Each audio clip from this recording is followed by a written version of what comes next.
Hello YouTube, this is Michael and I'm coming to you with the fourth episode of Lottery Clerk Confidential. And today's going to be a relatively short session, but it never ceases to amaze me the number of ways that the lottery can actually surprise me. And I have two little anecdotes from recent interactions with customers that I felt were worth sharing. And this one just happened like a week ago. But I had a customer come to me. She presented to me a ticket that it had advanced play on it for, I think it was 2 drawings. And when I scanned the ticket, it said that the ticket had been previously validated. She said, yeah, okay, but did anything get hit on the last drawing? That was kind of a weird question. So through some Q&A from my part, I found out that the woman had won she had an advanced play ticket. In Colorado, it is possible to play a draw game for multiple consecutive drawings. You just have to ask for either verbally or use a play slip. You have to ask for the option advanced play. The number of consecutive drawings you can play varies for each game, but the common factor is you can play a single set of numbers. You can play a single set of numbers for up to 13 consecutive weeks worth of drawings. So if it's a daily game, for example, you can play for 91 consecutive drawings if you have the money and the desire. Whereas a game like Powerball, you can play 39 consecutive drawings because Powerball draws 3 times a week. So on and so forth. So through some Q&A, I found out that the woman had won on the first drawing. Well, she went and cashed her winnings after that first drawing. Now you can do that.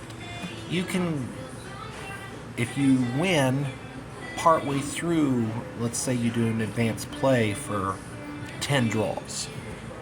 And let's say on draw number 3 you get a winner.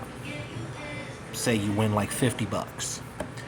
And rather than wait till the end, say you need that $50 like right now, you can go cash it, and you're supposed to get what's called an exchange ticket for the remaining draws. So in our hypothetical example, there would be 7 drawings left, so you're supposed to get an exchange ticket for the remaining 7 draws.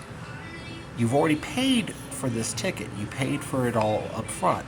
So the clerk should not charge you for the exchange ticket. But as I have personally seen at my own store, well, lottery clerks aren't the most knowledgeable when it comes to advanced play. And so it happened here.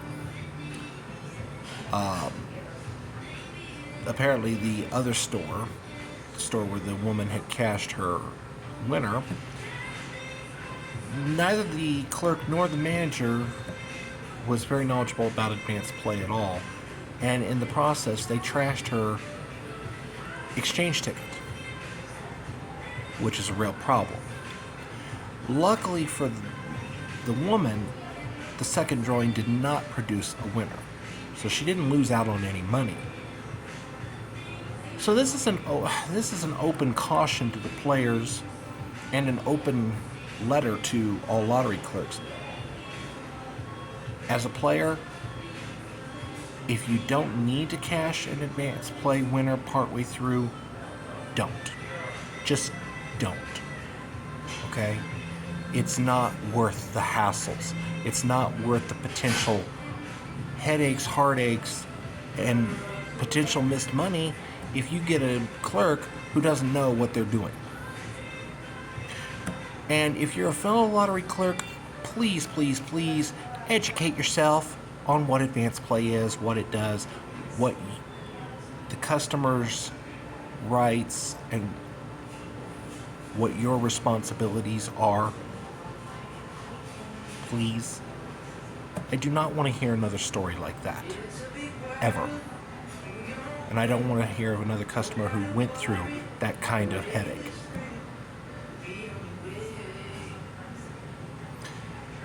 So that story was frustrating. This one was fun. I had another customer, and this was about 3 weeks ago, who asked me to check a few of his draw game tickets. And he got a couple bucks off of this ticket and a couple bucks on that one. I scanned his Powerball ticket, and it instantly popped up with the pre-validation box. In Colorado, any prize on any winning lottery ticket of over $150 will pop up what I call a pre-validation box. In reality, it's a box. It's a check for the retailer to make sure that they have enough money to pay this big winner. By state law, if you take a winning ticket of $150 or under to any Colorado lottery retailer, they are bound to pay it. But retailers have the option if the prize is over $150 but less than $600. They have the option. So that's why this little pre-validation box pops up. It will say, pay prize, ? And it lists the amount. If the retailer has the money to pay it, they hit yes, and then it validates as normal. If they don't have the money to pay it, say you take it to like a bowling alley and it's a $500 winner, and they're like, oh, we don't have that much. They can hit no, hand the ticket back to the customer, and the customer can take it to a retailer such as mine where we can pay it. Okay? So I scanned this customer's Powerball ticket, and up pops the pre-validation box, and it says pay prize $520. I'm like, oh boy. And the customer goes, what did I win? And I looked at him with that, Cheshire Cat grin, and I go, guess. 100. Keep going. 250. Keep going. 300. Keep going.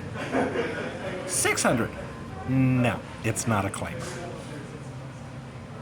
500. I went, just look at the screen, and I hit the yes button, and he goes, oh, wow. I never get tired of giving customers good news like that.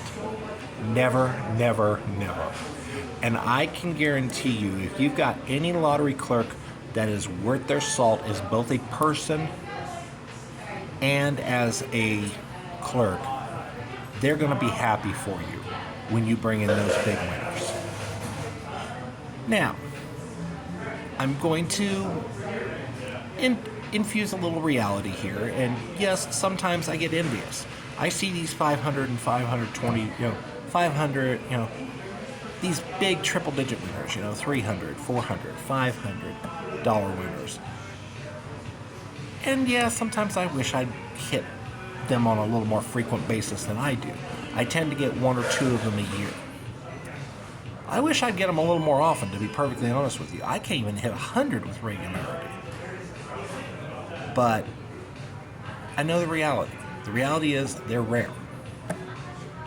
So, to be honest, I'm always happy for these people. It's not like I'm paying out my own personal money.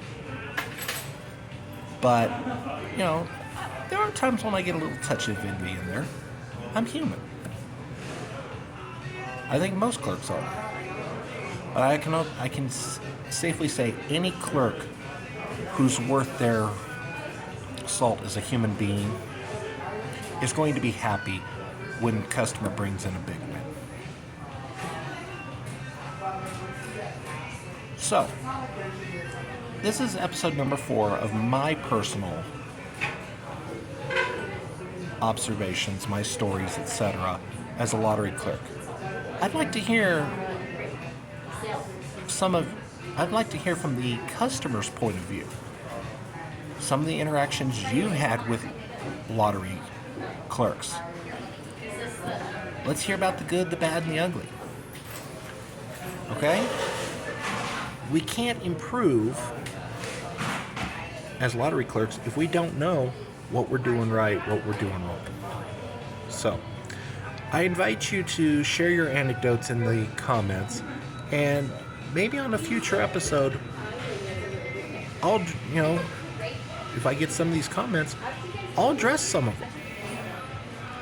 As always, the perspective is going to be my own, what I see, what I observe, what I know to be true, but,